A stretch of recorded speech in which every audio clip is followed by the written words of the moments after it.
Thanks very much, Kelly. I'm just going to get my screen up, my PowerPoint up, so hopefully everybody can see that okay. Yeah, fab. Okay, so hi, my name's Anna, so I'm a PhD student at Manchester Metropolitan University and I work with the National Trust, as Kelly said. I'm really excited to be speaking at the IHR Food Seminar today. I want to tell you a little bit about my research, whilst also doing some culinary and dietetic juggling as I work through some undesirable foodstuffs and what made them desirable based on dietary advice, local custom, and the practices and opinions of dinner hosts and their guests. So, my work looks at early modern gentry commensality in the northwest of England, what I often refer to as early modern dinner parties for the uninitiated. I argue that commensality allowed the three families of the Mortons, Norrises and Heskeths, who lived at Little Morton, Speke and Rufford respectively, to navigate the Reformation. And all three of these properties are National Trust properties in Lancashire and Cheshire. I usually focus my papers and arguments on the fact that a study of early modern commensality does not just involve the food served, but also the tableware, decor, conversations, the senses, the entertainments provided, table conduct, the body and the mind. So the whole kind of spectrum of things going on around the dinner table and the dinner party. However, today is all about the food. So when I started my PhD, I had the idea that people may have used the humoral nature of early modern food in order to affect how people behaved around the table in very manipulative ways. If in theory you could change a person's nature by feeding them foods which fueled their humoral temperament, you could cause someone to be more biddable or easily converted around the table. So in a reversal of Catherine and Petruchio in The Taming of the Shrew, you could feed a choleric guest choleric food so that they would be overwhelmed by fiery passions or lose all sense of reason. I can see no evidence of this either being done or of any writing on this being attempted, save for the examples put forward by Shakespeare. Instead, what I've revealed is that manipulation through food was done in a very different way. This was through one's ability to render undesirable or dangerous food safe and sought after. So what did the food at the tables of Little Morton, Speke and Rufford mean for hosts and guests? So there are no menus or recipe books related to the three study properties that show what the families served to their guests. I therefore have to work with accounts, shopping lists, letters and information about the regions of Lancashire and Cheshire to ascertain what the families and their guests ate. There are the shopping lists of the Mortons, inventories for all three properties and land deeds that detail the food produced in the grounds and wider estates. There are letters detailing food gifts, plus accounts and details from other families in the northwest who recorded food received from the Mortons, Norrises and Heskeths. Many of the foods listed were to be avoided if you look only at dietary guides, especially those based solely on galenic healthcare and bodily management. They were either too phlegmatic, melancholic, made up of foul humours, likely to putrefy in the stomach, or they were too coarse for gentry diets. I want to have a look at some of these foods to see what the gentry were supposed to think about them and the evidence we have for them actually being eaten. The reasons for them being consumed relates to local climate and topography, but also to certain foods being seen as desirable status symbols or being associated with particular country estates. Certainly with gift exchange, this was an element that would keep you in mind of the recipient when they ate your gift. I'll talk about each of these in turn, so venison, veal, beef, waterfowl, puffins, cheese, salads, milky syllabubs and oats, and how and why these items were deemed not just acceptable, but positively praiseworthy in local gentry contexts. So firstly, venison. So venison was thought to be a melancholic meat, which engendered foul humours, according to Thomas Cogan in his Haven of Health. Robert Burton's Anatomy of Melancholy states that it is a melancholy meat and begets bad blood. He reminds that all such meats as are hard of digestion breed melancholy. He also notes, however, that it is in great esteem with us, for we have more parks in England than there are in all Europe besides, in our solemn feasts. Cogan wished that there were no parks nor forests in England, but this was more because of the land they took up, which could be turned over to the hungry, or to feed the hungry. Thomas Moffat, in his Health's Improvement of 1655, described venison as being cold and dry, i.e. melancholic, because deer cried tears of salt. Try and figure that one out. Deer were also believed to eat poisonous snakes, which rendered the meat noisome. Yet it was still eaten because of its taste and the social cachet attached to deer parks. Sir Thomas Hesketh of Rufford in the 1580s regularly gifted venison to his friends throughout Lancashire, including the Shuttleworth family of Gawthorpe. Sir Thomas had his own deer park, and so with the gifting of venison came prestige and a memory of Sir Thomas's status and of his estate. The Earls of Derby, based also in Lancashire, regularly gifted venison to families throughout the county, including in the form of venison pasties, as the Derby household books dating from the 1560s to 90s record. The Norrises of Speke near Liverpool consumed venison, evidence coming from archaeological remains, but this would have been through access to the parks of their social superiors, such as the Molyneux family, through invitations to hunt or through gifts. Turning to veal and beef. So veal was eaten regularly by the Morton family, as the accounts from 1621 show. The Shuttleworths of Lancashire also regularly recorded veal in their accounts, dating from the period 1582 to 1621. Joan Thirsk, in her analysis of the Shuttleworth accounts, posited that this was a higher status meat and was served to guests. Curiously absent from the accounts was beef, which was a rare occurrence. Food historian Annie Gray has also noted that veal was often served as a made dish, i.e. one that had been made using lots of ingredients, was processed or made fancy. The Earl of Derby's accounts show that veal was purchased when the Earl and his guests were present, but not at other times. Veal was a popular meat in Lancashire and Cheshire because of the prevalence of dairy production there. A byproduct of all the cheese making was lots of male calves, and so these naturally became veal. It seems that veal was preferable compared to meat, according to dietitians, because it nourished much and was easily digested. Thomas Moffat praised veal as being of a temperate constitution, agreeing with all ages, times, and temperaments. However, Thomas Cogan commented that in England, calves were killed too young and were consequently still too full of moisture. This might be because they were killed early to extract their stomach lining for rennet to be used in the cheese-making process, which would have been a priority. He suggests that roasting veal could dry out some of this excess moisture, and Moffat described the meat of calves killed too young as butter jelly hardened.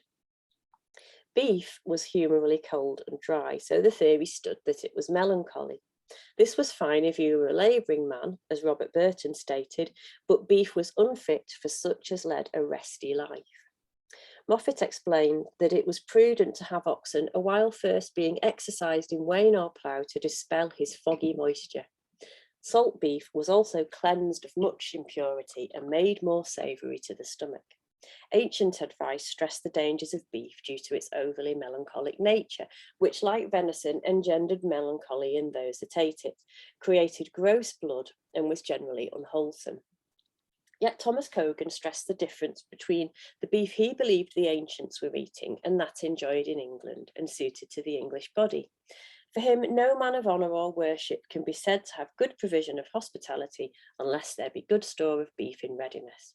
He compared the strength of people who ate beef compared to those who didn't, and he claimed that the ancients only disapproved of the meat because they hadn't tasted English beef.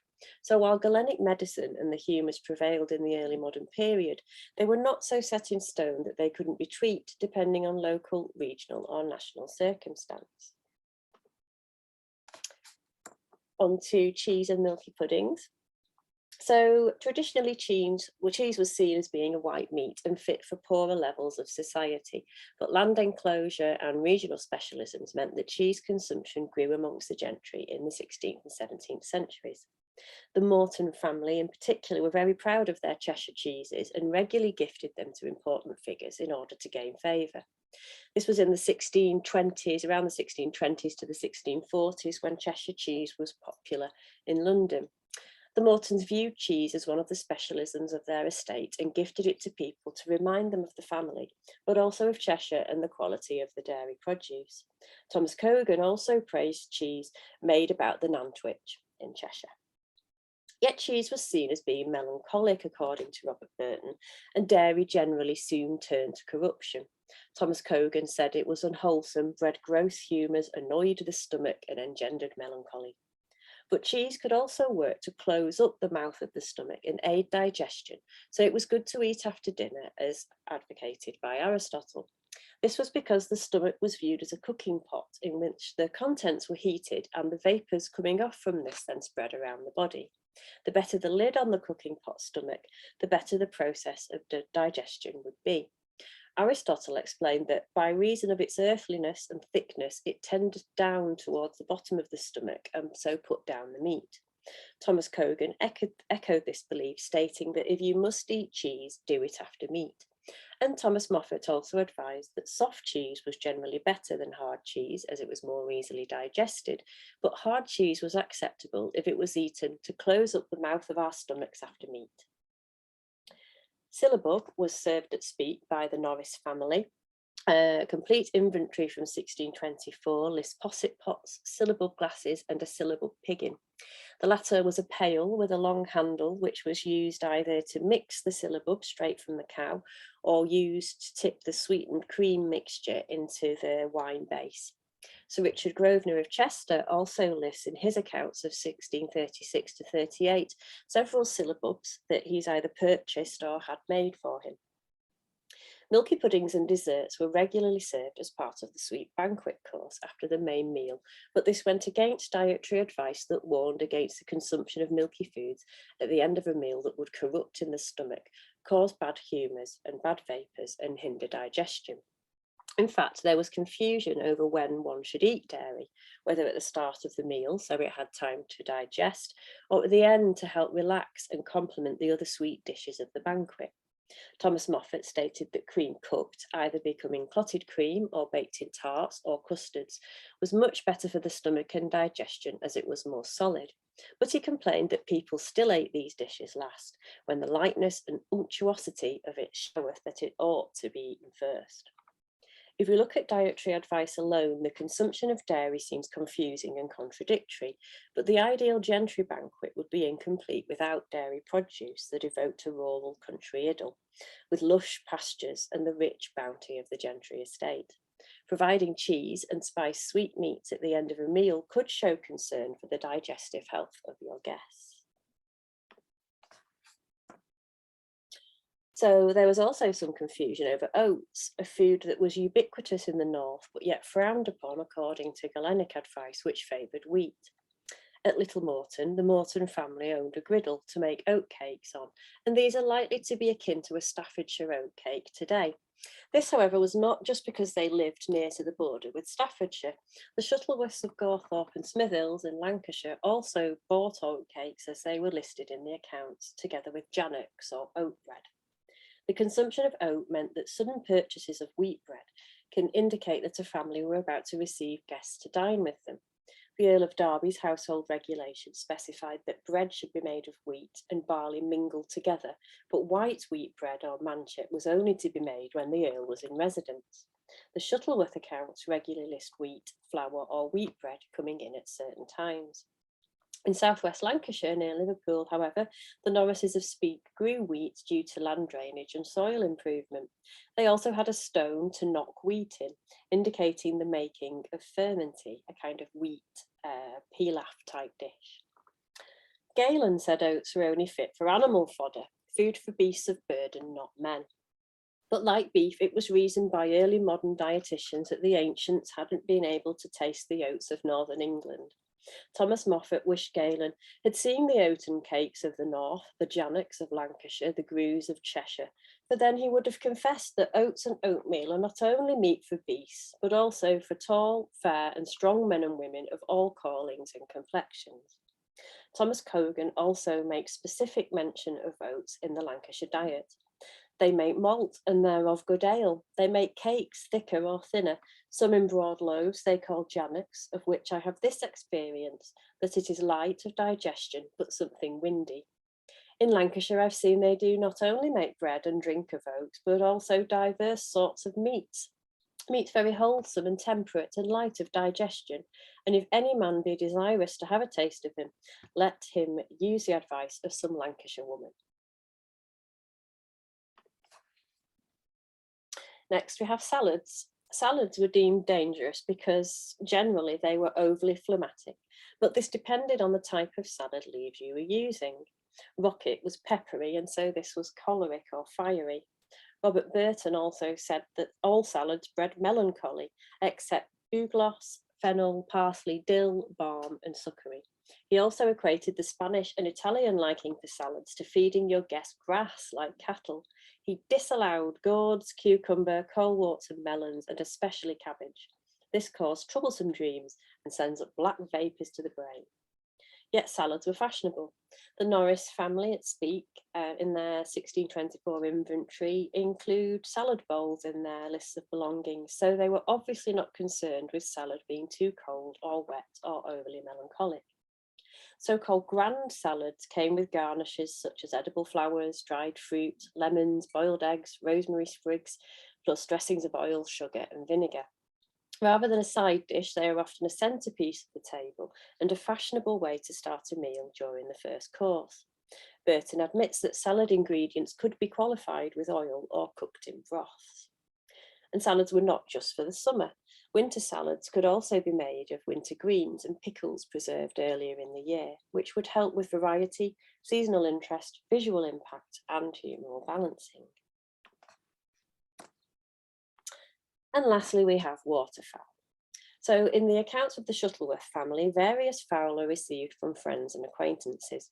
These include geese, ducks, ducklings, plovers, rails, young herons or hernshaws, teals, drakes, and curlews. The family rented land in Hoole, a wetland area of Lancashire near the Ribble estuary, from Sir Thomas Hesketh. There were regular entries of waterfowl coming in from that area, as well as gifts of geese and ducks from the Hesketh family. The Heskeths also owned the fishing rights to Martin Mere, a large lake near to Rufford. The Heskeths lived in a wet area of Lancashire, and it seems that fish and waterfowl were associated with their estate. Sir Thomas's son, another Thomas of Clitheroe, gifted waterfowl in the form of puffins to the Shuttleworths. The ambiguity over whether a puffin was fish or meat meant that for Thomas Cogan it was wholesome due to it being somewhere in between. Thomas Moffat, however, was not a fan. Puffins are of ill taste and worse digestion, how dainty soever they seem to strange appetites. Another gentry figure of the northwest of England, Sir Richard Grosvenor of Chester, regularly recorded widgeons, a type of duck, in his account, which he seemed particularly fond of. William Blundell of Little Crosby, which is near to Liverpool as well, gifted a friend a potted fowl in 1676. He states in the accompanying letter that curlews were not to be had. Curlews are a wading bird that feed on mudflats. Blundell didn't specify which type of fowl had replaced the curlews, but he says, the pot itself is extremely rude and ugly, and the fowl, as our fair women tell me, being baked according as we got them at sundry times, there is nothing well contrived or gracefully done. The birds being little and big are thwarted and mixed together in such an orderly sort, you will not hew them out of the pot without the help of a pickaxe. So this potted fowl is a mixture of birds got at different times and preserved. Blundell here may be employing the disparaging descriptions so as to downplay any pride he has in his food gifts, as recommended by Erasmus in his Feast Colloquies. Erasmus advised to pepper conversations about food with remarks criticising your dishes to avoid coming across as an uncivil gourmand too preoccupied with food and distracted from your faith.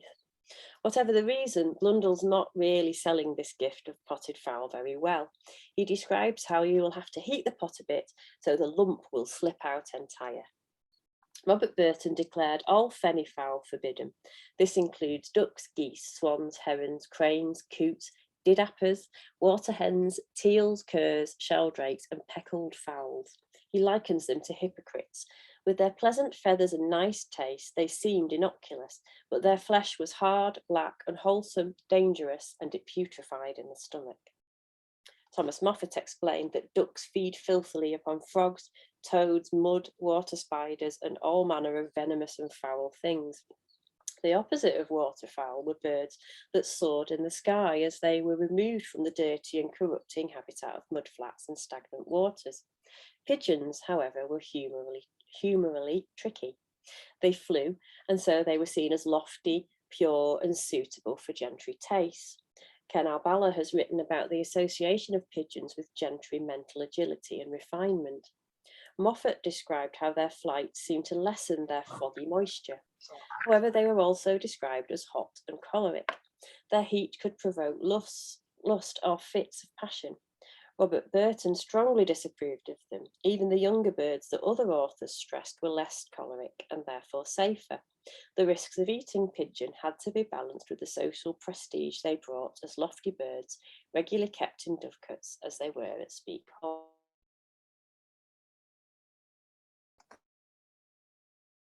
So if all these foods were eaten regularly by the gentry families of Lancashire and Cheshire and on a regular basis according to the evidence, then how were they eaten? Was it just a case of disregarding dietary advice due to a food's taste, prevalence or prestige? Or was it that the gentry possessed the ability to vary the nature of foodstuffs to make them humorally balanced, safe and markers of status?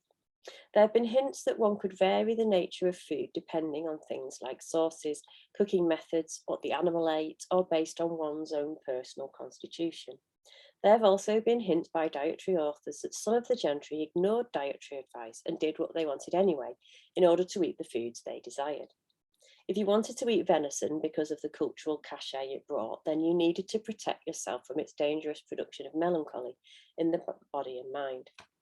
Salads too could be too watery and corrupting, but they were fashionable. How could you dry them out or navigate the different sorts of leaves with different properties? Waterfowl were prevalent in Lancashire and tasted good, but they were dangerously corrupting and full of ill humours. How could one ensure that guests got to eat the tasty meats that your estates and local surroundings could provide? This involved the idea of opposites, balancing and regulating a food's properties. I argue that the families of Lancashire and Cheshire would do this not just to make sure they turned the unsafe and undesirable into worthy table fare, but also to convey an image of social status and prosperity. This is a diagram that I made quite a while ago to try and understand all this, so bear with me if it seems a bit nonsensical, but it helps in my head if I have this chart to hand. So for me, thinking about how all this was negotiated during the planning of a dinner party, it quickly becomes apparent that the best strategy was one of variety, to allow choice to ensure that everyone was catered for and could pick according to their humoral makeup and facilitate humoral balance. It's difficult to fit all this advice into a coherent system without tying yourself in knots, which I've done on a regular basis. In the early modern period, people worked creatively with the prescriptions of humoral dietary regimens. I'm going to simplify things massively here, so bear with me, but the general rule of thumb is one of balance.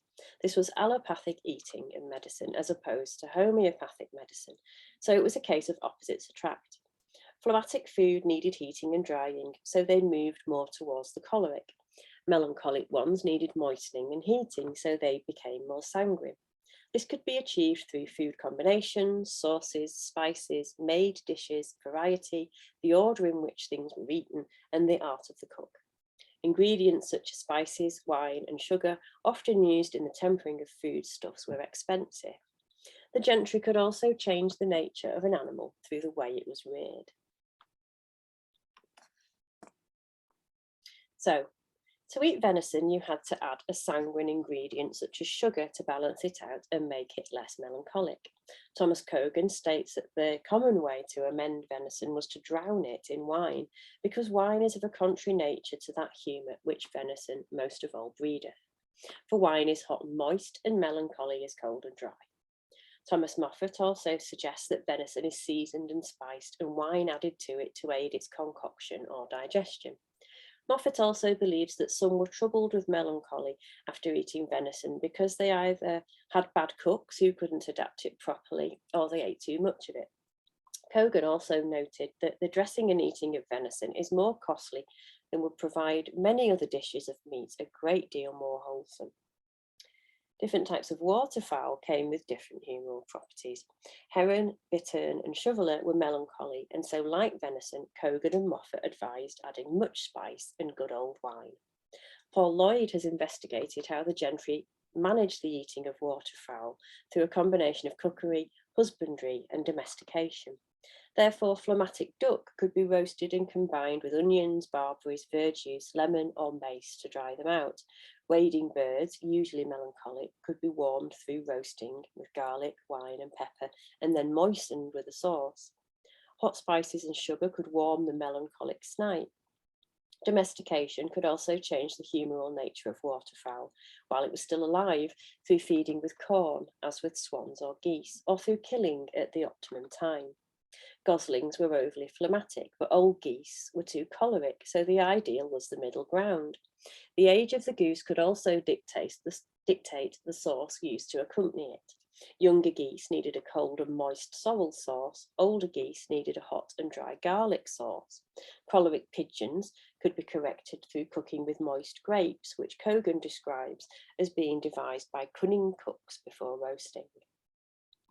The need to dry out the phlegmatic applied to fruits and salads. Fruits could be cooked and therefore dried and heated and combined with spices. A look at banquet menus or example banquet menus of the time show a careful combination of fruits with dairy, dried fruits, spices and nuts. Something like a grand salad with its variety of expensive accompaniments such as dried fruit and sugar could be rendered more neutral. The addition of edible flowers such as borage could also correct an overly melancholic salad mix. As the chart shows, and again this is my attempt to understand all this, the chart shows there was a range of choices when it came to varying the humoral qualities of foods. One could select certain items of food to eat which would be suited to your humoral complexion. We can often read recipes and see this humoral balancing at work, but not always, because sometimes people did just eat something because they wanted to. There are also lots of recipes that seem to have no humoral or nutritious benefit whatsoever and were solely designed to taste good. What the balancing of humoral qualities in things like venison, waterfowl, and watery salads and fruits show is that a decision to eat something because of its status and prestige or because it was prevalent in the local area might also be made because you, as a member of the gentry, were able to vary its nature through expensive ingredients, extensive estates, or the employing of a cook. Like Kogan said, for the good ordering of beef and other victuals, I refer to good cooks. If undesirable or dangerous foods are rendered desirable or safe through the use and combinations of sugar, spices, wine, culinary and dietetic knowledge, land management, domestication, and the ability to employ kitchen staff, then the gentry are doing several things at once. They're highlighting their wealth in being able to afford expensive ingredients with which to modify food. You're therefore not manipulating people through serving them something that doesn't agree with them, as I originally suspected. You're showing that you're catering for their needs and impressing them with your ability to render food both desirable and safe. They're changing the nature of something like waterfowl from something unsafe to something higher status because one could afford to manipulate it and change its quality. You're demonstrating a knowledge of dietetics, which was one of a number of gentlemanly skill sets you could perform around the table. And you and your guests are coming together to partake in and discuss the nature of foods based on the humoral system. Here you can decide amongst yourselves what you will or won't, can or can't eat. This would be a group performance of status if all the guests shared both the knowledge and ability to adapt food. As Timothy Tomasic has said, the importance of humoral balance and manipulation of foods was a gentry concern and performance of status, as below this group you are less likely to have preoccupations with variety, humoral tempering, or the problems associated with rich diets and delicate stomachs. Conduct books of the early modern period warned about discussing food around the table, as it brought with it accusations of gluttony and of being distracted from God by earthly pleasures. However, there was a way to do it that meant one could discuss food safely without seeming to be hedonistic. This was if it was couched in terms of dietetics. While taste was not supposed to be a polite subject of dinner conversation, it seems the same was not true of discussions around food and health. Both Paul Lloyd and Jennifer Richards have written on both the adaptations needed to make food safe and the discussions that took place around the tables as people made sense of dietary advice and drew their own conclusions. What both these adaptations and discussions show is that the manipulation of food to make it acceptable or desirable was a keen Gentry pursuit made possible because of wealth, access to diverse ingredients and different methods of cooking. So, to return to my initial idea of humoral manipulation around the table, the Gentry families of Lancashire and Cheshire were not feeding their guests food that disagreed with their humoral complexions as a way to manipulate them. They instead manipulated the humoral qualities of food itself in order to make things safe to eat and to cater for all diets around the table. But that does not mean that hosts weren't also manipulating their guests.